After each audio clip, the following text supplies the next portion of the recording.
Hola, ¿qué tal? Buenas tardes familia. Estamos aquí, volvemos de las vacaciones de invierno. Buenas tardes Antonio, ¿qué tal? Hola, buenas tardes, ¿qué tal, Paul? Y bueno, como sabéis, como cada miércoles hacemos asesoría laboral en directo con la CNT de Valencia y el compañero jurista Antonio, que nos va a resolver dudas laborales que tengáis. Y mientras no haya más consultas en el chat, pues nos va a traer un temilla que se ha preparado para hoy, que también es bastante de actualidad. Pero no sé si, creo que nos está escuchando. Sí, sí, sí, sí. Pues esto, buenas tardes a todas y a todos. Gracias por estar aquí. Como sabéis, pues podéis explicar o poner o describirnos vuestra situación en el chat y os la respondemos enseguida. Y nada, esperamos que hayan ido muy bien las vacaciones de Navidad, de invierno, que dentro de lo extrañas que han sido, pues las hayáis podido disfrutar lo mejor posible, que hayáis desconectado del trabajo. Y nada, y pues seguimos en la lucha como siempre. Um, y nada más, ¿tú quieres añadir algo, Antonio? No, nada, lo que siempre decimos, que si necesitáis hacer algún tipo de consulta o asesoramiento, lo podéis hacer por el chat y eso, intentaremos que sea lo más concreto posible y lo más genérico sobre todo, para que la consulta sirva a más personas. Para casos ya más concretos y tal, pues os recomendamos contactar con el sindicato más cercano. Súper. Había unos temillas que queríamos comentar, ¿no? Que lo habíamos dicho, que ha habido esto que publicabas por Twitter, de que se declara nulo el despido colectivo de Alcoa por mala fe de la empresa en la negociación y que se obliga a readmitir 500 trabajadoras y abonar los salarios dejados de percibir. Que lo tuiteaste hace poco, que por cierto Antonio se ha hecho Twitter. Seguidle para estar al tanto de toda la actualidad de lucha sindical y laboral del país. Y esto es una buena noticia, ¿no, Antonio? Hombre, es una buena noticia. Sobre todo significa que la lucha sirve y sirve de mucho. Recordemos que los compañeros y compañeras de Alcoa llevan muchísimos días, por no decir meses, de movilizaciones contra el cierre de la planta.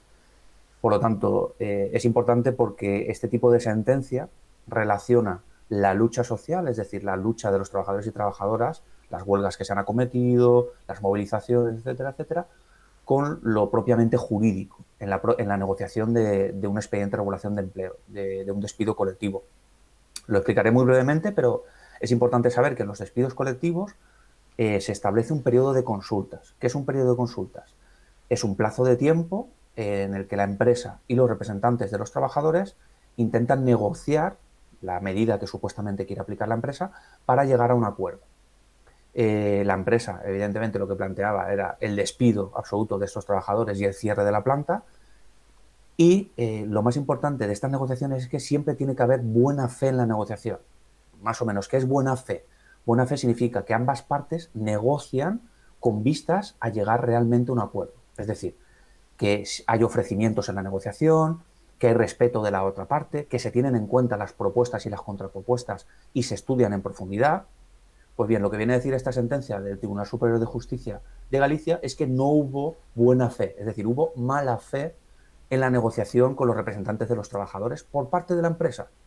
En la sentencia se desgranará, que por cierto no la he leído aún, voy bastante liado, en la sentencia se desgranarán los motivos por los cuales el tribunal considera que no ha existido buena fe, por contra que ha existido mala fe en la negociación, pero lo importante es que cuando los tribunales detectan que ha habido mala fe en ese periodo de consultas por parte de la empresa, la consecuencia jurídica de esa mala fe es la nulidad de los despidos. Y por eso hemos visto en esta sentencia que considera que todos los despidos, los 524, son nulos. ¿Y qué significa nulos? Que lo hemos dicho en algunas, ¿no? En algunas veces en este programa, que la empresa está obligada a readmitir a todos esos trabajadores y trabajadoras en su mismo puesto de trabajo, y no solo eso, sino que como ese despido nunca se ha producido, jurídicamente hablando, tiene que abonar los salarios de trámite, los salarios que ha dejado de percibir cada trabajador y trabajadora durante el tiempo que ha estado despedido. Vale, súper interesante, no lo sabía. Para que me lo pueda estructurar mejor en la cabeza, entonces esto, por lo que entiendo, fue de la siguiente forma, que la empresa planteó unos despidos, se abre por ley un periodo de negociaciones, durante ese periodo pues pasan una serie de cosas, al final el periodo se cierra y los despidos se efectúan y después de los despidos se va a juicio porque hay pruebas o indicios de que puede haber habido mala fe, se reclama supongo que por vía judicial sindical y, o sea, con apoyo de un sindicato por vía judicial. Y al final estas pruebas que se han recabado dan la razón a los trabajadores y trabajadoras y se consigue esta nulidad, entiendo. Más o menos, correcto. Lo único es que para poder impugnar ese ERE tiene que ser impugnado por los representantes de los trabajadores y la finalización de esa negociación, de ese periodo de consultas, tiene que ser sin acuerdo. Si finaliza el periodo de consultas y hay acuerdo entre los representantes de los trabajadores y la empresa, no se puede impugnar este tipo de despidos colectivos o por mala fe o cosas similares, porque se entienden que las causas que alega la empresa, las causas económicas, técnicas, organizativas, son ciertas. Ahora bien, si no hay acuerdo al finalizar ese periodo de negociación, sí que los representantes de los trabajadores y los sindicatos pueden impugnar el ERE. Y es lo que ha ocurrido. Alegaron que en las negociaciones había habido mala fe, supongo que lo habrán demostrado con actas de esas reuniones en las que la empresa no ha negociado de buena fe con los representantes y el tribunal ha considerado que los despidos son nulos. Claro, o igual se plantearon alternativas por parte de los trabajadores y consiguieron demostrar que la empresa no había examinado o analizado la viabilidad de esas alternativas suficientemente a fondo Correcto, o algo así, ¿no? correcto. No fueron tenidas en cuenta o se pasaron por alto o la empresa hizo propuestas que realmente eran inviables o eran falsas para contraponer los argumentos de los trabajadores. Bueno, el caso es que el tribunal considera, hecho probado, que ha habido mala fe en esa negociación. Y la consecuencia de la mala fe es la nulidad. Por eso es tan importante tener asesoramiento durante ese tipo de procedimientos de despidos colectivos. Pero no solo hay periodos de consultas y negociaciones en los despidos colectivos. En un ERTE también hay negociación. En un ERTE, por causas objetivas técnicas, hay un periodo de consultas donde hay representantes de los trabajadores que negocian las medidas que plantea la empresa. En un ERTE, perdón, también de reducción de jornada, también hay ese periodo de consultas. Y en todos esos periodos de consultas tiene que haber buena fe por ambas partes, no solo por parte de la empresa, por ambas partes a la hora de negociar e intentar alcanzar un acuerdo. Súper, súper interesante. Lo decía porque me refiero que igual cuando ya se efectúan los despidos parece como que ya Se ha finiquitado, se ha ¿no? O sea, finiquitado el no, tema y correcto. ya es la derrota ya es un hecho, ¿no? Todo lo Y, contrario, todo lo contrario. Lo y que sí todo que lo es cierto es contrario. que, claro, la justicia va muy lenta, entonces en ese momento los trabajadores y trabajadoras ya están en la calle. Mm, Se acaba el periodo de consultas, el despido se efectúa. Porque cabe decir que, aunque el periodo de consultas acabe sin acuerdo, la empresa puede aplicar igualmente la medida. vale, Perdón. Entonces, cuando acaba el periodo de consultas, los trabajadores y trabajadoras se produce el despido, ¿no? Se quedan en la calle, pero se inicia el proceso judicial. Entonces, el proceso judicial, cuando finaliza, si considera que los despidos son nulos, la empresa está obligada a readmitir a toda la plantilla vale, y y a cuando, pagar esos salarios que ha dejado de percibir. Por lo vale, tanto, la sentencia es muy positiva para la plantilla. vale. Porque claro, una vez te despiden en este caso, estás cobrando el paro, ¿Correcto? el paro que Estás tengas cobrando el cotizado, desempleo. y después, Cuando sale la sentencia, te devuelven la prestación por desempleo, el paro que hayas estado percibiendo, y la empresa te paga la diferencia entre el paro y el salario que habrías percibido si estuvieras trabajando. vale, pero ese paro ya lo has gastado, digamos. No, no, no, lo devuelven, te lo Vale, devuelve el Estado. Es como si no lo hubieras consumido y además te pagan la diferencia. Si tú, por ejemplo, en el paro cobras 900 y en la empresa cobrabas 1.500, pues te pagan la diferencia en conceptos salarios y te devuelven el desempleo como si nunca lo hubieras consumido. vale.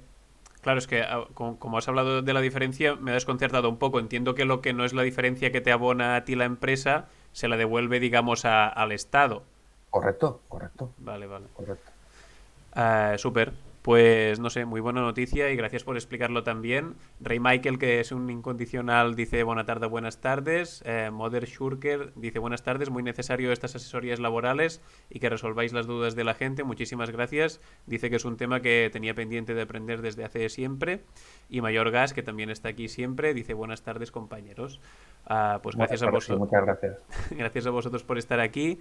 Y esto. Una cosa que me comentaba Antonio es que no le sale la notificación de cuando empezamos los directos. Si tenéis la aplicación en el móvil y os sale o no, pues decídnoslo porque igual. No sé, no nos estará haciendo Twitch shadow banning ya de entrada, esperamos que no. Pero bueno, más que nada por saberlo que Que al parecer Antonio sí que tiene la aplicación y le aparecen la notificación de otros directos y el nuestro no. Y no sé, para investigar un poco por Es ahí. raro. Y eso que aún no hemos hecho ningún programa especial de Amazon. Exacto. Quedaría para bastantes. Sí, de hecho no es Amazon, pero es Globo y es la otra noticia que teníamos preparada de estos días, que es la sentencia también favorable De am, Deliveroo. de Deliveroo, exacto, que pierde su macrojuicio en Barcelona y que por tanto ¿se lee bien? Sí. Bueno, está un poco pequeño, pero entiendo que sí. 748 riders se han declarado que no son trabajadores autónomos en realidad y, y bueno, y obliga, entiendo, a la empresa a admitirlos como trabajadores fijos por cuenta ajena. Hmm. A ver, esto es un tema de falsos autónomos y yo creo que podría dar para un programa, lo hemos comentado antes, Paul, y puede Mm, ser interesante porque hay muchísimos trabajadores que en realidad son falsos o falsas autónomos o autónomas y o bien no lo saben o bien están en esa situación por situación de necesidad, ¿no? Valga la redundancia, porque no tienen otra cosa y porque realmente son los únicos ingresos que pueden obtener. Entonces es interesante que se sepa porque hay muchísimos sectores, ¿eh? No solo del transporte de comida a domicilio, como es el caso de Globo, Deliveroo y tal, sino que estamos hablando de periodismo, estamos hablando de la abogacía, estamos hablando de las cooperativas cárnicas, estamos hablando de muchos sectores, ¿eh? Que afecta a los falsos autónomos. Perdón. Y nada, esta sentencia es muy importante. Recordemos que es una sentencia que se suma a otras que ya venían produciéndose en diferentes juzgados de varios territorios del Estado español, como en otras empresas, como Globo, que ya has comentado. mm, Prácticamente Deliveroo y Globo vienen a ser lo mismo, ¿no? Y al final lo que dice la sentencia es que no tienen independencia suficiente como para considerarse autónomos. Recordemos que lo que hacen estas aplicaciones o estas empresas es contratar a repartidores, no contratar, tener a repartidores en el régimen de autónomo, en el RETA, en el régimen especial de trabajadores autónomos, pagando su propia cuota de autónomo mensual y a la vez lo que hacen es que a través de la aplicación les ordenan, ¿no?, los trabajos o los lugares a los que tienen que llevar la comida. Pues bien, lo que dice esta sentencia y otras, ¿no?, que ya han habido aquí en el País Valencià y en otros sitios, con Globo y con Deliveroo también, es que no existe, el tribunal entiende que no hay suficiente libertad del trabajador o trabajadora, del autónomo, como para que se pueda considerar autónomo. Recordemos que un trabajador autónomo es un trabajador por cuenta propia, no por cuenta ajena, ¿no? Y el trabajador por cuenta propia se organiza su horario, se organiza su herramienta, en definitiva, se marca él o ella la estructura de su propio trabajo. Eso es un trabajador autónomo. ¿Qué es lo que ocurre aquí? Que esa libertad no existe. Y al final hay una situación, o lo que se llaman en derecho, unas notas de ajenidad, dependencia y liberalidad que dependen de una empresa. ¿Qué quiere decir esto? Que yo al final soy un trabajador por cuenta ajena. Las órdenes me las da la aplicación, que es propiedad de una empresa. El horario, prácticamente, aunque sea variable, también está ligeramente establecido por la empresa.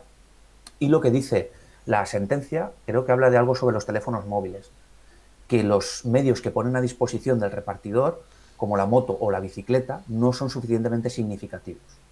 Por lo tanto, si no es un autónomo, es un trabajador directo de la empresa. Y lo que dice esta sentencia de Barcelona, si no recuerdo mal, es que obliga a la empresa a reconocer como trabajadores a todos esos, creo que son 700 y pico, ¿no?, si no me recuerdo mal, Paul, sí, obliga a 748. reconocerlos, obliga a reconocerlos como trabajadores y, por lo tanto, a decir que hay una relación laboral con ellos. Y tendrá que darles de alta en el régimen general de la Seguridad Social. Seguramente Deliveroo hará como Globo, recurrirá, porque recordemos, es una sentencia en primera instancia, y seguramente esto se dilucide en el TSJ de Cataluña. Y seguramente después del TSJ llegue al Supremo si hay alguna otra sentencia de contraste mediante recurso de casación. Ya veremos. Pero bueno, es una muy, muy buena noticia porque al final diferentes tribunales o diferentes juzgados de varios territorios se están posicionando, ¿no?, en la misma línea de decir que estas empresas utilizan falsos autónomos y que realmente son trabajadores que tienen que tener su nómina, su salario y su contrato laboral, como el de cualquier otro. O sus derechos, vacaciones, bajas, cosas que un autónomo o una autónoma evidentemente no pueden disfrutar. Súper. Y ahora que dices esto de que es sentencia de primera instancia y que se recurrirá por parte de la empresa a tribunales superiores, probablemente mientras estas apelaciones y sentencias de tribunales superiores llegan, ¿Qué pasa?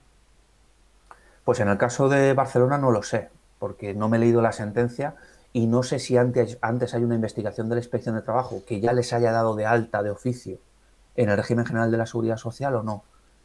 Porque es que hay diferentes casos. Si la Inspección de Trabajo ha actuado con anterioridad y les ha dado de alta de oficio, este procedimiento se hace a instancia de la propia Seguridad Social. Es decir, la demanda contra Deliveroo la pone la Tesorería General de la Seguridad Social. Entonces, si es así, ellos ya están dados de alta con anterioridad a esta sentencia por parte de la Inspección de Trabajo. Lo único es que tienen que esperar, aunque ya tienen esa alta y esas cotizaciones, tienen que esperar a que la sentencia sea firme para poder reclamar, pues si los han despedido, una indemnización por despido, o si han pagado cuota de autónomo, la devolución de esa cuota de autónomo. Tienen que esperar a que sea firme. Pero como digo, hay que ver si antes hay un acta de liquidación, una resolución de la Inspección de Trabajo. Vale, Es un poco complejo estos procedimientos. vale. Vale, pues volviendo al chat un momento, Marta nos dice que a ella sí que le ha salido la notificación, así que será cosa tuya, Ah, Antonio. perfecto. Es cosa mía. A lo mejor te tengo desactivado. Tienes muteado Query TV. Muy mal, Antonio. No lo sé, Y, no lo sé. y Mother Shurker dice, tengo una preguntilla que igual le puede servir a alguien más por el tema de las recientes nevadas en diferentes partes del estado. Ahora hablaremos de esto, ¿no? Bueno, es el tema que tenías preparado para hoy. Es el tema más o menos central para tratarlo hoy, sí. Sí. Acabo de leer lo que dice y igual te sirve para introducir o para Perfecto. empezar a hablar del tema. Dice, este lunes pasado nuestra empresa nos comunicó que no teníamos que ir a trabajar porque el estado de las carreteras no lo hacía posible. Pero ese día lo tendríamos que recuperar.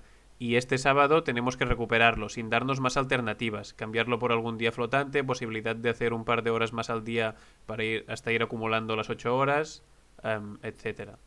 ¿Qué, ¿Qué tienes que decir que esto? ¿Querías hablar de esto justamente? Sí, más o menos sí. Vale. A ver, vamos a entrar en profundidad, aunque esto es el caso que parece ser que más se está dando, ¿no? El tema de la imposibilidad de trabajar, porque aquí hay varias opciones. Esto de las nevadas nos puede valer para fuertes tempestas, para lluvias muy intensas que se han producido también en algunas épocas del año o por cualquier otra causa de fuerza mayor, ¿vale? Ahora explicaremos un poquito lo que es una causa de fuerza mayor, pero para que nos hagamos una idea, ¿qué puede ocurrir? ¿No? Vamos a ponernos el ejemplo de la nevada. Suelen haber tres opciones. La primera es la imposibilidad de acudir a trabajar, que es lo que nos comenta el compañero en el caso este, y que la empresa no aplique un ERTE. Porque cuando existe una causa de fuerza mayor, como es una nevada tan intensa como la que nos ha traído Filomena, las empresas pueden aplicar ERTEs por causa de fuerza mayor. Entonces, en el caso de que no lo apliquen, ¿qué ocurre? En este caso, lo que está comentando el compañero es lo más común. La empresa me dice, oye, es imposible ir a trabajar, o yo se lo comunico a la empresa, ¿no? Puede ser las dos cosas. Si es así, sí que es cierto que la empresa tiene derecho a descontarte ese día de salario. Evidentemente no es un día que se haya trabajado. Lo que no puede hacer la empresa es imponerme un día de vacaciones, por ejemplo, para ese día, o imponerme la recuperación. Si yo no quiero recuperar ese día, siempre lo explicamos, en derecho no existe el concepto de recuperación de horas. Eso no existe en derecho laboral. Otra cosa es que yo llegue a un pacto con la empresa o a un acuerdo y le diga, vale, pues para que no me lo descuentes, lo recupero un sábado, ¿no? Que es el caso. Si es así, sí que podemos llegar a ese acuerdo. Pero la empresa realmente no me puede imponer esa recuperación. Si yo quisiera, por escrito, le puedo contestar, oye, ese sábado no me viene bien, no puedo por motivos de conciliación familiar, prefiero que me lo descuente usted de la nómina. Y ya está. Pero como digo, sí que el empresario tiene derecho al descuento de esa retribución en el caso de que no haya aplicado un ERTE por causa de fuerza mayor. Vale. ¿Qué es lo que está pasando? Bueno, lo que el compañero nos comenta, ¿no? Que dice que le Más o menos. obligan a recuperarlo este sábado. Correcto. Am, y Otra bueno, cosa es, dentro del dime. marco este de la imposibilidad de trabajar y que la empresa no aplique un ERTE por causa de fuerza mayor, que ahora explicaremos muy brevemente lo que es la búsqueda de alternativas, ¿no? Hay sectores en los que sí que puede buscarse la alternativa del teletrabajo.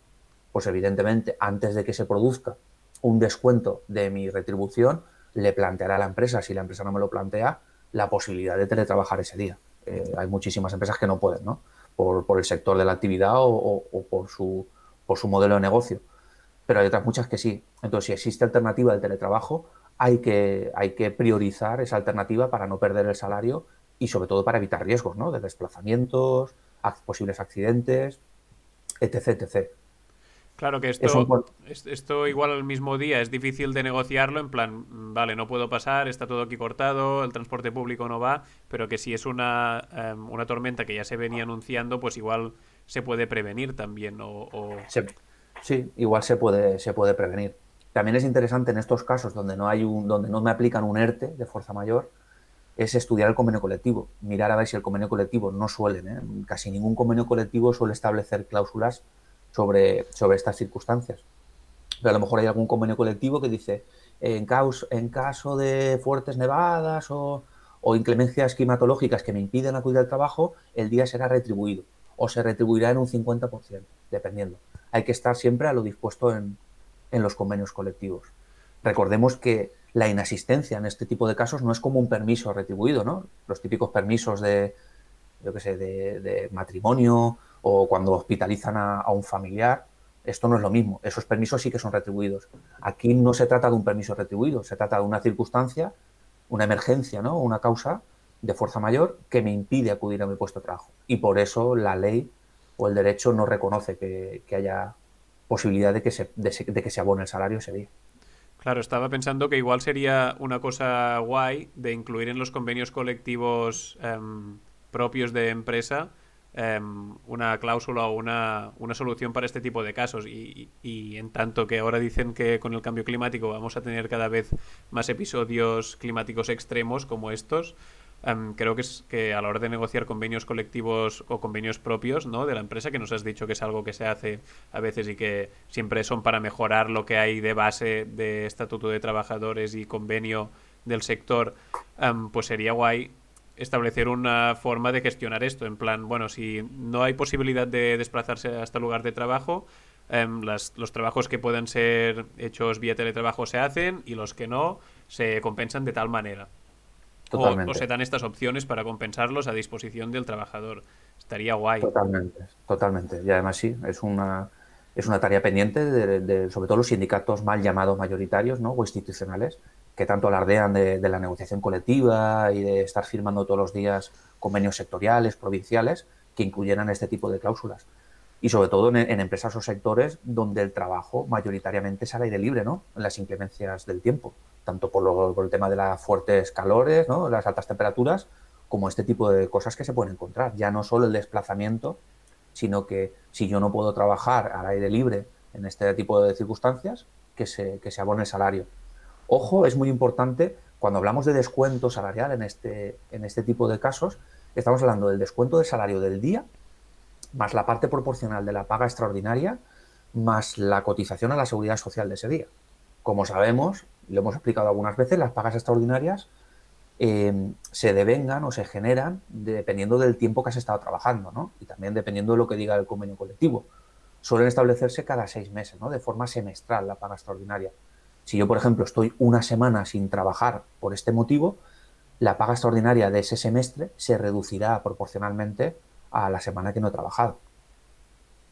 Claro. Aflo nos comenta el caso de los trabajadores de Zara, que también se viralizó bastante por Twitter, que los obligaron a quedarse hasta el cierre y como la tormenta empeoró en las últimas horas, pues no pudieron volver, no pudieron salir de la tienda y tuvieron que dormir en cartones. ¿Lo viste esto? Es muy fuerte, sí, sí, sí. Es muy fuerte. Es que ahí no hay pregunta que valga, es una atrocidad. Es una atrocidad y es una vergüenza que nos recuerda a épocas pasadas, ¿no? A ver, aquí hay una cuestión que es el tema del riesgo grave e inminente, que lo vamos a hablar después. ¿Vale? Estamos hablando sobre la Ajá. imposibilidad de acudir al trabajo o de prestar servicios. Luego vamos a hablar un poquito sobre los ERTES de fuerza mayor y luego vamos a hablar sobre cuando se produce un riesgo grave e inminente. Pues habría que analizar si lo que está ocurriendo ahí, quedándote a dormir en el centro de trabajo, a saber, ¿no? Sin calefacción o con calefacción, pero en circunstancias deplorables, si atenta contra mi dignidad, ¿no? Como persona humana y como trabajadora, y si supone un riesgo grave e inminente para mi salud. Y por lo tanto puedo abandonar como sea ese centro de trabajo. Es vergonzoso. Es Claro, vergonzoso. esto vi que lo ponías por Twitter, lo de el derecho a abandonar el puesto de trabajo si hay un peligro inminente, que yo no lo sabía, y creo Mm. que no se sabe mucho, o sea, que no... No, no sé. Es un tema que va relacionado muy directamente con la prevención de riesgos laborales, pero que en este tipo de circunstancias aplica totalmente. Vale. Entonces, lo podemos comentar si no hay más preguntas, que no veo, no, es que no veo el chat, Paul. Bueno, ahora te leo cosas que se están comentando. Tampoco son Sí, preguntas, pero son temas que se comentan. Pero sí, ahora que dices esto de la prevención, yo hice un curso, bueno, típico curso obligatorio de prevención de riesgos laborales y el básicamente de te 50 dicen, horas, ¿no?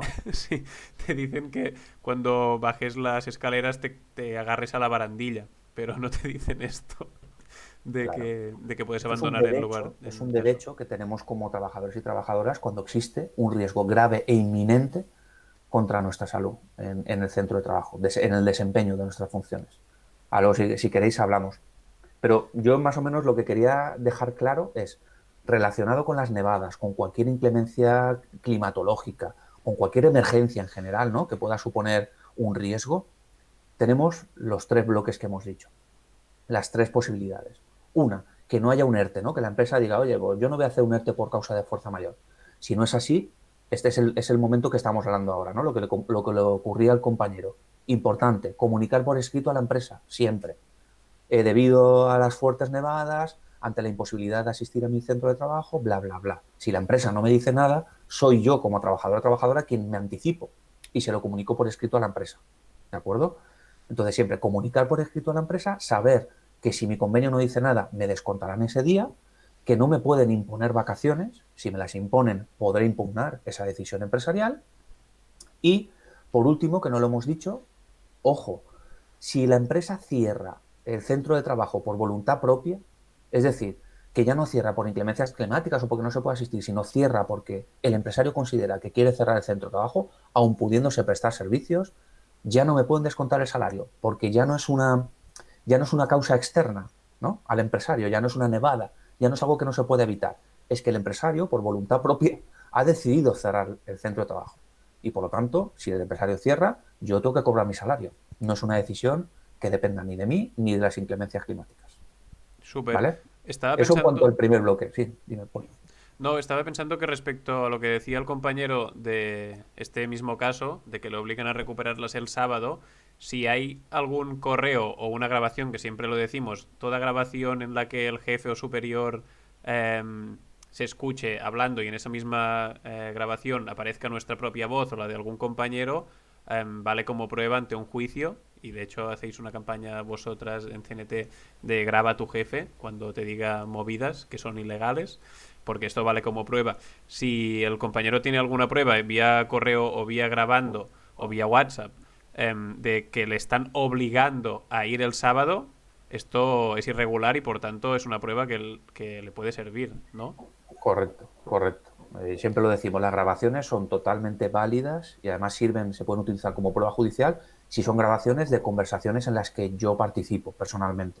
No escuchas ilegales, ¿no?, que dejo una grabadora y grabo conversaciones ajenas a mi persona. No. Si yo participo en ellas, tanto telefónicamente como de forma presencial, puedo realizar esas grabaciones, puedo utilizarlas como prueba judicial, siempre que no utilice yo o no haga difusión de conversaciones privadas o que tengan que ver con un tema más interno, ¿no?, de protección de datos, protección personal de la persona que habla o datos personales. Mientras no haga difusión de eso, la grabación es válida y puedo utilizarla. Y como dice Paul, es importantísimo disponer de ese tipo de pruebas, o bien escritas o grabación, para evitar luego problemas con la empresa. Por decir el tema que está pasando ahora, amenazas de sanciones, ¿no? Cuando decimos que hay una imposibilidad de ir a trabajar, pues si no vienes, te voy a imponer una sanción o te sancionaré. Bueno, que la empresa haga lo que tenga que hacer. En este tipo de circunstancias, la empresa no puede sancionar. A ver, como poder puede, ¿no? Siempre lo decimos. Pero esa sanción se puede impugnar. Y por eso es tan importante disponer de las pruebas de que yo le he comunicado a la empresa la imposibilidad de asistir, o bien una grabación o lo que sea.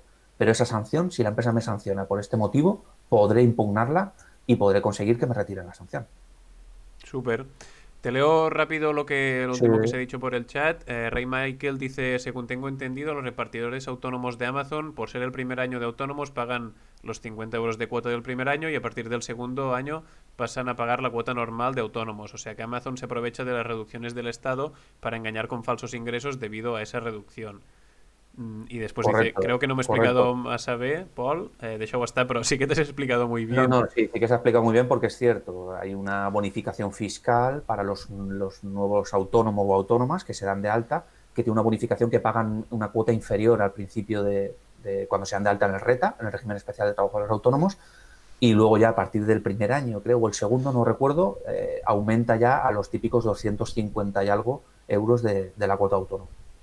Y sí, claro, se están beneficiando Amazon de que se ahorra las cuotas, porque no tiene que pagar cuotas de la seguridad social, lo paga el propio autónomo y encima el autónomo está utilizando una bonificación que podría utilizar si fuera realmente autónomo, pero no lo es. Por lo tanto, es un fraude en toda regla. Sí, sí, bueno, y además que creo que también es por donde va el comentario o la aportación de Michael, que se te está presentando el trabajo de entrada cuando tú lo aceptas en unas condiciones que son falsas, ¿no? Y que además de, porque tú ves un margen ahí debido a que la cuota es menor al principio, ves un margen que dices, ah, pues igual no está tan mal, y en realidad es falso, y no solo es falso, sino que es aprovechándose de estas deducciones que comentabas. Así Correcto, que sí, ya, sí, sí, ya sé por dónde va el comentario. Sí, sí, totalmente, claro. sí, sí, está bien visto y no, yo no lo había pensado así, Claro, pero está, claro. es buen Si punto. si el trabajador no lo sabe, pues lo están engañando. Y lo que dice el compañero que le obligan a trabajar el sábado, dice muchas gracias por la respuesta, me estoy planteando muy seriamente montar una sección sindical de la CNT en mi trabajo, te animamos a ello muchísimo, pero Por ahora mismo mi asesoramiento. contrato es de obra y servicio por un año, después de ese año en teoría me harán indefinido y montarla ahora significaría mi no renovación. Correcto. Mejor siempre esperar a tener un contrato de duración indefinida. Siempre lo decimos. Muy buena estrategia. Mejor esperar a ser indefinido y luego ya plantearlo, asesorarte, evidentemente, con el sindicato CNT más cercano y plantear las alternativas que tenéis. Y lo que Mucho también ánimo y decimos, mucha fuerza. sí, y lo que también decimos siempre que a la hora de montar la sección sindical, am, antes de decirlo a nadie y que corra la voz por dentro de la empresa, que ya sabemos que estas cosas corren rápido, llevarlo con mucho secreto, ¿no? Con discreción, hasta que ya esté montada, que es entonces cuando obtenemos las protecciones por el hecho de estar sindicados. Si se enteran antes, nos puede llevar algún problemilla. Correcto, correcto. Muy bien dicho, Paul. Así es. Bueno, yo simplemente repito lo que tú No, has no, no, dicho pero es así, es así, es así. otros Mejor días. siempre de forma confidencial, solamente contactar con compañeros con los que tengas mucha confianza y a partir de ahí, sobre todo en el sindicato, te asesorarán y te indicarán los pasos que puedes ir dando. Y dice, no es una obligación tal cual, es una recomendación, pero todos sabemos lo que significa eso. No dan ninguna otra opción de recuperación. Ah, vale, respecto a la obligatoriedad. Dice, no es una obligación tal cual, es una recomendación entre comillas, pero todos sabemos lo que significa eso. No dan ninguna otra opción de recuperación y no hacerlo supone ir a una lista negra también entre comillas. Sí, claro, esto es lo de siempre. Otra cosa es que esto se quiera plantear ante la inspección de trabajo, es decir, bueno, pues vale, a mí ahora mismo no me interesa plantear una confrontación, ¿no? Entre comillas, plantearle una negativa a la empresa de no ir a trabajar el sábado, vale, voy a ir para recuperarlo y que tú no me descuentes el salario, pero bueno, luego de forma confidencial hago una denuncia a la inspección de trabajo y pongo en conocimiento del inspector que ha obligado a toda la plantilla a recuperar ese día sin ningún tipo de pacto ni acuerdo con ellos. Como sabéis, las denuncias de inspección de trabajo no son anónimas porque van firmadas por el denunciante, pero el inspector tiene prohibido revelar la identidad de la persona que denuncia a la empresa y el inspector se personará allí y comprobará si hay cometido alguna irregularidad o si es preciso sancionará. Mm. Es recordemos que es el compañero que dice que está con contrato no indefinido de obra y servicio y que, bueno, que eso obviamente pues le limita un poco. Sí, es el- mejor siempre esperar. Sí. Vale, pues de momento no hay nada más por el chat, así que si quieres comentarnos lo que tenías preparado. Sí, a ver, más o menos ya hemos empezado a hablar, ¿no? Sí. Hemos hablado de. Estamos poniendo el ejemplo de la nevada, ¿vale? Pero vuelvo a decir, esto al final se equipara a cualquier otro tipo de causa que sea causa por fuerza mayor. Hemos dicho, bueno, primero vamos a ver qué es una causa por fuerza mayor, ¿no? Porque la nevada lo hemos visto todos. Lo que ha hecho Filomena, eso es brutal, ¿no?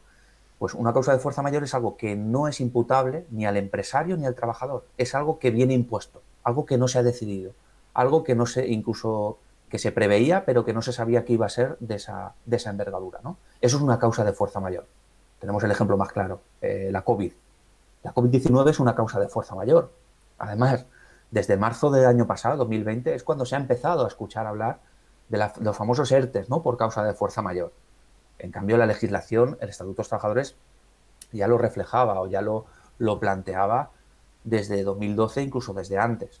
Por lo tanto, el tema de la causa de fuerza mayor es importante que sepamos lo que es y que nos quedemos con que no es imputable ni al trabajador, es decir, no es culpa ni del trabajador lo que ocurra, porque yo no decido que nieve o que venga un virus pandémico, ¿no? Ni imputable al trabajador, al empresario. El empresario tampoco tiene culpa de lo que ha sucedido. Entonces, una vez sabemos ya lo que es una causa de fuerza mayor, es preciso lo que hemos dicho antes, analizar un poco las tres posibilidades que nos pueden pasar, centrándonos en la nevada, por poner el ejemplo. El primer caso que hemos dicho es que el empresario no haga un ERTE por causa de fuerza mayor y directamente yo no pueda acudir a trabajar o le diga a la empresa que no puedo acudir o la empresa me diga que yo no puedo acudir. Y eso ya lo hemos hablado antes, ¿no? El tema de por escrito, no te pueden sancionar, te pueden descontar el salario, bla, bla, bla. Eso ya lo hemos comentado. La segunda posibilidad es que la empresa inicie un procedimiento de ERTE por causa de fuerza mayor. Y el tercer caso que se puede dar es lo que hemos dicho al principio también, que lo ha comentado Paul, es interrumpir el trabajo o no acudir al trabajo por riesgo grave e inminente contra la salud del trabajador. Esos son los tres más o menos bloques. Entramos un poco a hablar Vale. del tema del... Dime, Paul. Yo tengo preguntas. Sí. Respecto a la segunda opción, si se puede... Si se puede plantear un ERTE para... Porque claro, para el COVID pues ha sido muy claro, ¿no? Que ha habido ERTEs de meses, pero si se puede plantear ERTE para 2, 3 días. Sí, totalmente. Vale. Y un día también. Vale. Y la otra pregunta Es lo es... habitual, es más, es lo habitual. Lo inusual es ERTEs por fuerza de mayor de meses de duración. Vale. Eso nunca había ocurrido en la historia por lo menos de la democracia española, con la legislación laboral que tenemos. Nunca se había dado una causa de fuerza mayor de tanta duración como la que está llevando la COVID-19. Claro. Y la otra, la de posibilidad de abandonar el lugar de trabajo en caso de riesgo inminente, si esto también aplica en el transporte al trabajo o solo dentro de la oficina, digamos, o del espacio de trabajo. Nosotros entendemos que también aplicaría al transporte, porque al final los accidentes in itinere no dejan de ser, ¿no?, un accidente laboral. Por lo tanto, entenderíamos que ese riesgo grave e inminente se puede producir durante el trabajo o en el desplazamiento al mismo. Por eso nosotros somos flexibles. Jurídicamente extendemos ese posible riesgo grave e inminente también a los desplazamientos. Vale. Insisto, porque Sí. ha habido un caso de una colega que le ha pasado esto hoy, que había movidas con los trenes en Madrid y bueno, lo típico de la Renfe, que no vienen en mucho rato y después el que viene pues va petado. Pero el tren funciona, pero claro, va petado de gente, o sea, hay una densidad dentro del vagón brutal. Y claro, ahí es muy fácil pillar o contagiarte. ¿Eso se podría entender como riesgo inminente? Ahora lo valoraremos. Es complicado, ¿eh? Es complicado porque tiene que cumplir los dos requisitos, que sea un riesgo grave y que sea inminente. Y además que sea bastante claro, no que sea interpretable de que lo podemos coger o no. Al final, los transportes públicos en muchas ocasiones pueden ir llenos de gente y no por eso significa que haya un riesgo grave e inminente de contagiarme del coronavirus, ¿vale? Es complicado. Estas dudas ya nos surgieron al principio de la pandemia. Mucha gente no quería ir a trabajar, si lo recuerdas, Paul. Mucha gente no quería ir a trabajar al principio, sobre todo en marzo y abril, por miedo al contagio. Y nos llegaron centenares y centenares de consultas si podían negarse a acudir al centro de trabajo por este riesgo grave e inminente. Hay que cogerlo con pinzas y hay que analizar caso a caso, ¿eh? El tema del transporte público yo no lo vería tan claro. Vale. ¿Vale? Dale, que te he interrumpido con No, preguntas.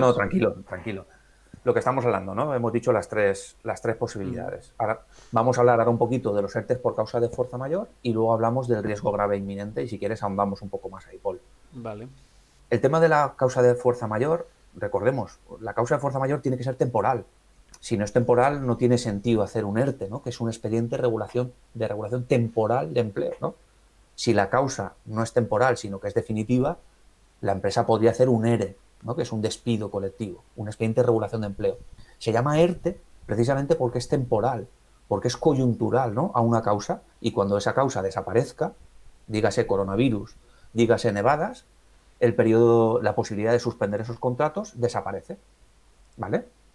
Entonces, supuestos por fuerza mayor, a ver, han habido muchísimas sentencias. Las nevadas suelen ser un claro ejemplo de fuerza mayor. Aunque incluso hay sentencias que dicen que aunque sean frecuentes en algunos territorios, ¿no?, yo que sé, en las montañas de Euskal Herria, en las zonas de picos de Europa suelen haber nevadas fuertes. Pues bien, hay sentencias que dicen que aunque son habituales en algunas zonas, suponen una causa de fuerza mayor. Es decir, que todos los inviernos nieve fuertemente no significa que yo deba de acudir a trabajar en esa época, sino que tengo la justificación de poder argumentar que es una causa de fuerza mayor. También algunas sentencias han hablado de incendios. Por ejemplo, tengo aquí apuntado una cafetería de una empresa que se dedicaba a la hostelería, ¿no? Una empresa, sabéis que a veces las empresas tienen cafeterías dentro, bueno, pues una cafetería dentro de la empresa se incendia y la empresa principal hace un ERTE por causa de fuerza mayor porque se ha pegado fuego la cafetería y porque no pueden trabajar esos trabajadores hasta que se restaure. Bueno, pues eso también ha sido considerado como fuerza mayor. Y también algunas sentencias han considerado que las fuertes lluvias son causa de fuerza mayor y se pueden hacer ERTES por causa de fuerza mayor. Y también las huelgas. Si, por ejemplo, imaginemos que hay una huelga de transportes a nivel estatal y eso impide que lleguen piezas a una determinada empresa, ostras, la empresa no es culpable de que no le lleguen las piezas, los trabajadores no son culpables de que no le lleguen las piezas, no le llegan porque hay una huelga de transportes, ¿no? Pues esa empresa de piezas puede hacer un ERTE temporal por causa de fuerza mayor, por falta de piezas o por falta de suministros o por lo que sea, hasta que finalice la huelga y vuelva a tener suministros. Vale. ¿Vale? Esas son más o menos las sentencias que han habido referente a las causas de fuerza mayor.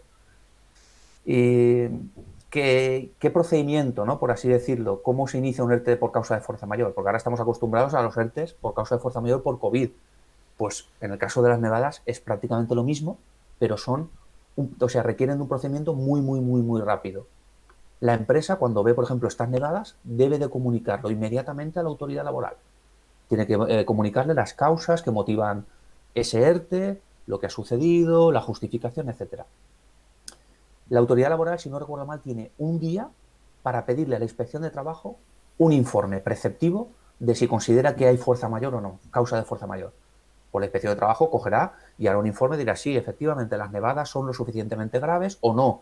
Estas nevadas no suponen restricciones de movilidad y se puede ir a trabajar sin problema. Vale, me, Al me- me he final, perdido en sí, autoridad laboral. autoridad laboral y la autoridad laboral le pide a la inspección de trabajo un informe preceptivo Pero ¿qué, en qué un es día la de autoridad plazo. laboral? No, no lo había La escuchado. autoridad, dime, Que no lo había escuchado nunca, creo. ¿de qué? Autoridad laboral. ¿Que quién es? El concepto, sí. La autoridad laboral es la administración pública de cada comunidad autónoma que es competente en materia laboral. No hay Ah, más. En vale. el caso de la Generalitat Valenciana, pues el Departamento Territorial de Economía y Laboral. En la Generalitat de Cataluña será otro. En la Comunidad Autónoma de Madrid será otro. ¿Vale? Es como el departamento, la administración pública, que la comunidad autónoma le da las competencias en materia de autoridad laboral y actúan como tal. Las huelgas Vale. se les comunican a la autoridad laboral, los ERTEs por causa de fuerza mayor se le comunican a la autoridad laboral, Vale, vale, súper. ¿vale? Y entonces la autoridad laboral le pide a la inspección de trabajo un informe preceptivo en el plazo de un día. La inspección de trabajo le dice lo que considere y la autoridad laboral en el plazo máximo de 5 días, para que veamos que son 5 días, pero no es mucho el plazo, tiene que determinar si considera o no que existe causa de fuerza mayor. ¿Qué Pero, hace la empresa mientras tanto? La empresa mientras tanto lo aplica. Luego ya veremos si la autoridad laboral se lo acepta o no, ¿no? Es decir, si viene la nevada hoy y es imposible acudir al centro de trabajo durante una semana, la empresa aplica el ERTE directamente, le dice a los trabajadores y trabajadoras, quedaros en casa porque no podéis venir a trabajar, y luego en el plazo de 5 días como máximo la autoridad laboral resuelve si había causa de fuerza mayor o no. Si resuelve que sí, que es lo más común, ¿no? Porque las causas de fuerza mayor no suelen ser habituales y cuando son muy fuertes, si la autoridad resuelve que sí, no pasa nada, ese ERTE es totalmente legal, los trabajadores y trabajadoras podrán pedir la prestación por desempleo, el paro, durante esos 5 días, 10, lo que duren las nevadas, ¿no? Lo que dure la causa de fuerza mayor, y cuando acabe la circunstancia coyuntural, el ERTE se finaliza, se lo comunica al empresario a los trabajadores y vuelta al trabajo. súper. Sí, sí, te iba a Eso es, preguntar esto mismo, que si es plazo de 5 días y el temporal dura 2 o 3, pues claro, ¿qué pasa? Pero pues nada, ya dura lo 2 o 3, has... yo vuelvo a trabajar y luego pediré con carácter retroactivo el paro de esos 2 días. Vale, Lo vale. bueno de los ERTE por causa de fuerza mayor es que tengo derecho a percibir la prestación por desempleo. Al final, Un ERTE, lo hemos hablado en otros casos, es una suspensión de mi contrato, es una suspensión contractual. Mi contrato queda en suspenso, no se extingue, ¿no? No hay un despido. Queda suspendido hasta que pase esta causa temporal. Perdón. Por lo tanto, los días en los que ha estado mi contrato suspendido, yo he generado derecho a poder cobrar el paro, que es lo que está ocurriendo ahora con los ERTEs del COVID, ¿no? Para que entendamos un poco de dónde viene el tema de los ERTEs por causa de fuerza mayor y los ERTEs por COVID.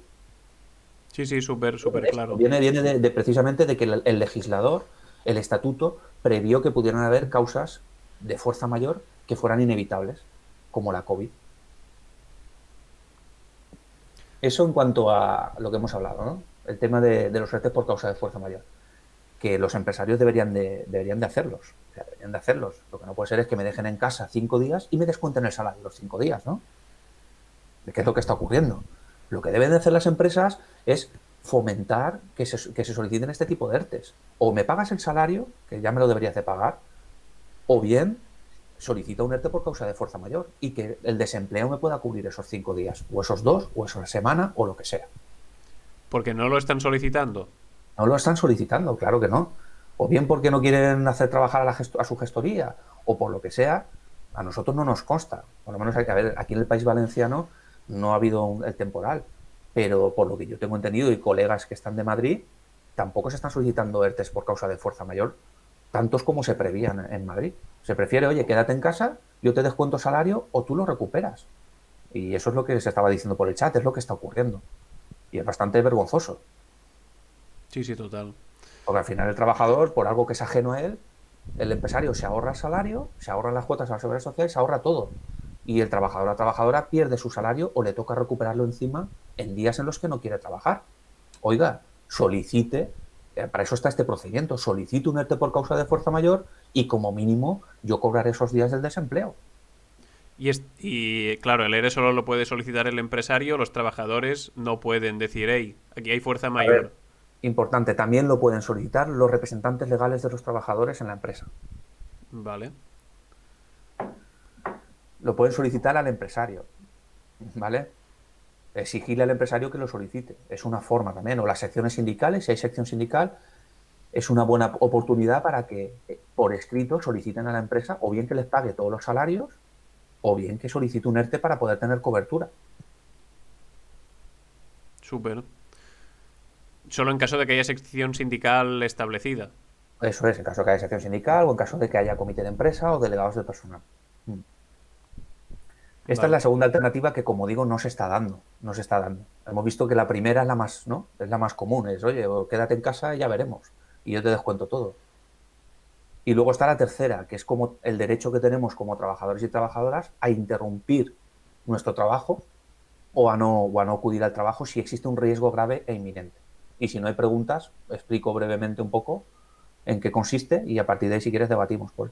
Sí, sí, dale. Hay un comentario del compañero, pero lo podemos dejar para el final porque va sobre lo que decía de crear la sección sindical y de cuál es la mejor estrategia a seguir. Así que Vale, lo usamos para el final, para cerrar, si quieres.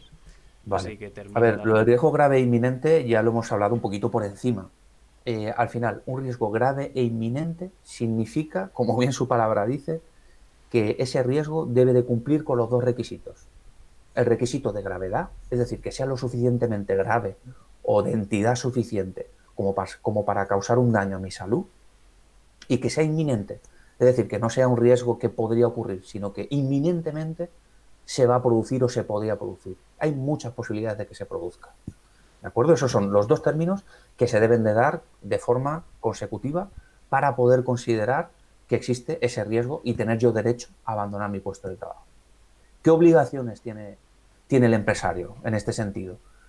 Si el empresario detecta que existe ese riesgo, por ejemplo, estoy trabajando y se produce una nevada muy fuerte, tan fuerte que a lo mejor puede haber caídas de árboles o puede atentar contra mi vida o mi integridad física. Si el empresario lo detecta en ese momento, tiene que informar cuanto antes a los trabajadores afectados. ¿De acuerdo? Y si existen medidas a adoptar, tiene que informar sobre esas medidas. Y dos, en caso de que sea inevitable, porque no existen medidas, yo por mucho casco que me ponga, si me cae un árbol encima, me puede matar. Si no existe eso y existe gravedad, inmediatamente obligar a los trabajadores, si no lo hacen por su propia voluntad, obligarles a que abandonen su puesto de trabajo. Esas son las dos obligaciones principales del empresario, ¿de acuerdo? Cuando existe ese riesgo. Y luego, el derecho que tenemos como trabajador y trabajadora cuando se produce ese riesgo grave e inminente es el riesgo a abandonar inmediatamente el lugar de trabajo. Nuestra recomendación, no solo abandonarlo, sino comunicarle por escrito con posterioridad o anterioridad a la empresa lo que he hecho. Es decir, lo que hemos puesto, el ejemplo de los árboles, ¿no? Vemos que están cayendo ramas y que hay peligro de atrapamiento, de aplastamiento. Por lo tanto, yo considero que hay un riesgo grave e inminente de trabajar en la calle en estas circunstancias y con estas temperaturas. Yo abandono mi centro de trabajo y le envío un correo electrónico a la empresa informándole de tal, de que abandona el puesto de trabajo, que considero que hay un riesgo grave e inminente, etc, etc. Dejando constancia de esto, evitaremos problemas de que después la empresa pueda decir, no, es que usted abandonó, es que el riesgo no era tal. No, no. Oiga, yo le informo y le comunico esto.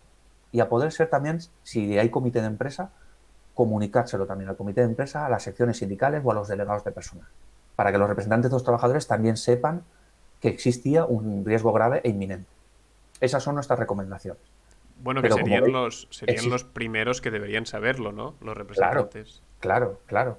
Pero yo también, para curarme en salud, lo primero que hago es decírselo a la empresa, ¿vale? Es una forma ya de tener la cobertura. Oye, ya se lo he dicho a la empresa, y luego si la empresa me sanciona por abandono de puesto de trabajo o intenta algún tipo de despido, bueno, pues yo tendré la justificación no solo de las autoridades, ¿no?, y de las noticias de que la situación es grave, meteorológicamente hablando, sino de que además yo lo comuniqué en tiempo y forma. Y en ese momento la empresa no me dijo absolutamente nada.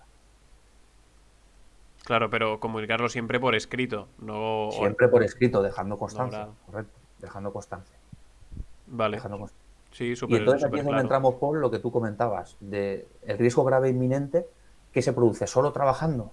Bueno, pues según la ley se podría llegar a entender que sí, ¿no? Durante el trabajo. Pero si interpretamos extensivamente ese derecho, podríamos llegar a entender que los desplazamientos, que también son parte al final, ¿no? Si tengo un accidente in itinere, como sabemos es equivalente a un accidente laboral, es un accidente laboral, perdón, en toda regla, pues, oiga, si yo no puedo desplazarme a mi centro de trabajo porque peligra mi vida y mi integridad física por la nieve, porque puedo tener un accidente de tráfico, etcétera, pues también podría negarme a hacer ese desplazamiento. Y Claro. ahí es donde entra lo que estábamos hablando. Y bueno, y ahora hablamos más a fondo del caso de Zara, pero claro, es yendo al puesto y también volviendo, entiendo. Por lo que Claro, si en mi puesto de trabajo no hay en ese momento un gran riesgo, pero después o estoy viendo por las noticias, o veo que la previsión es de que a la hora que yo tendré que volver haya una fuerte tormenta en el camino que yo tengo que tomar para ir a mi casa, y hay un riesgo fuerte. O sea que igual el árbol no te cae en el puesto de trabajo en sí, pero sí volviendo de él. totalmente, totalmente, totalmente. Y ahí esas las circunstancias en las que a lo mejor se puede aprovechar este derecho que tenemos, ¿no?, a abandonar el puesto de trabajo, alegando lo que tú dices, que en el transcurso del trayecto puedo tener un accidente in itinere y por lo tanto existe. Pero también es cierto que aquí a lo mejor el tema de que sea riesgo grave e inminente, el tema de que sea inminente, se puede llegar a poner en duda. Como digo, esto es interpretable, ¿eh? Y no hay demasiadas sentencias sobre esto, porque no se dan muchos casos de abandono del puesto de trabajo. Se dan casos de abandono del puesto de trabajo en situaciones muy, muy, muy, muy graves. Pero sí que es importante, si yo le comunico a la empresa o le digo que voy a abandonar el puesto de trabajo y la empresa me obliga a quedarme a trabajar y luego se produjera un accidente, podría incluso reclamarle daños y perjuicios a la empresa, porque entenderíamos que hay culpabilidad, entenderíamos que ha habido culpabilidad por parte de la empresa a la hora de no prever esa circunstancia y de haber tenido un accidente por no haber hecho caso a lo que le estaba solicitando el trabajador. Claro, es que Es es una esto. A lo alternativa. mejor el riesgo inminente sobre el físico, sobre la Claro, vida, no está en ese momento, pero después sí que está cuando estás en el coche volviendo, que está ya. cayendo una nevada de la hostia. Es interpretable, Paul. El derecho no es una ciencia Sí, exacta, sí, ¿eh? sí, sí. Para eso están los abogados, claro. Es interpretable. La empresa ya sabemos lo que alegaría y Mm, nosotros ya sabemos lo que alegaríamos. sí, sí, sí. Vale, pues no sé si al respecto quieres comentar algo más del caso de Zara, que lo hemos dicho antes, que viene bastante al caso ahora. Eso, ¿no? Lo que estábamos comentando, que habría que analizar exactamente qué es lo que ocurrió ahí, si se quedaron ahí por no previsión, si las trabajadoras le comunicaban a la empresa, como bien estabas diciendo, que podía haber un problema en el trayecto y la empresa les obligó a quedarse, habría que ver exactamente. Pero en todo caso, se podría poner en conocimiento de la inspección de trabajo para que abriera una investigación. Vale, pues por nuestra parte ya estaría. Acabamos de leer, si tenéis alguna consulta o alguna duda sobre este tema en concreto o sobre cualquier otro, os lo leemos por el chat. Y si no, pues vamos con lo que decía Moder Schurker, que es el compañero que preguntaba al principio sobre la obligatoriedad de recuperar el día que no fue a currar esta semana. Y nos dice sobre el tema de la sección sindical y la estrategia a seguir, hay algunas pautas, algún enlace donde pueda tener toda la información más clara y organizada para poder ir preparándome por mi cuenta sin cargar de más trabajo a los compañeros del sindicato. A ver, nosotros creo que en la página web de CNT Valencia hay un apartado que creo que es modelo sindical o algo así, nuestro modelo sindical o nuestra acción sindical, que hay una especie de PDF orientativo de cómo funciona la sección sindical, las diferencias con el comité de empresa y tal. Pero lo que son las estrategias propias de intentar constituirla, de ir avanzando, lo lógico es que contactes con tu sindicato si ya estás afiliado o afiliada o que te afilies cuanto antes para que te vayan asesorando, ¿eh? No es ninguna carga de trabajo. Es lo habitual y hay que hacerlo así. Ten en cuenta que también son estrategias sindicales que son propias del sindicato y que tampoco se pueden hacer públicas porque le estaríamos dando pistas, ¿no? a las empresas, a la patronal. Por lo tanto, es algo muy confidencial y que es lógico que de forma personal y tal lo hables con tu sindicato. Súper, pues si no hay más consultas, lo dejaríamos aquí. Muchas gracias Antonio por todas las explicaciones y que sean de tan rabiosa actualidad. Y, y nada, pues muchas gracias también por las consultas, por darle vidilla al chat, por estar aquí un miércoles más. Y nada, nos vemos. Ah, por cierto, aprovecho por decir que, si no, por si alguien no lo leyó ayer, que lo publicamos por Instagram, que el programa que yo hacía los martes de Una mica d'impossible de entrevistas, ahora mismo no lo estamos haciendo, volverá en febrero el programa por movidas personales mías y carga de trabajo. Y nada, pero volverá como siempre y con entrevistas muy muy guays que ya estamos preparando. Y bueno, y el trabajo este que estoy haciendo, pues en breves también lo anunciaremos y esperamos que os guste. Nada más, muchas gracias a todas y a todos. Nos dicen que gracias, gran directo, hasta la próxima. Gracias a Y todas. gracias a todas por compartir el tiempo y el momento y el espacio. Y nada, nos vemos la semana que viene. Por cierto, mañana hay taller de producción musical con Fectuaten, con Juanma. Y si os interesa, pues nos vemos allí. Un pato a todas y a todos. Venga, un abrazo. Chao. Chao.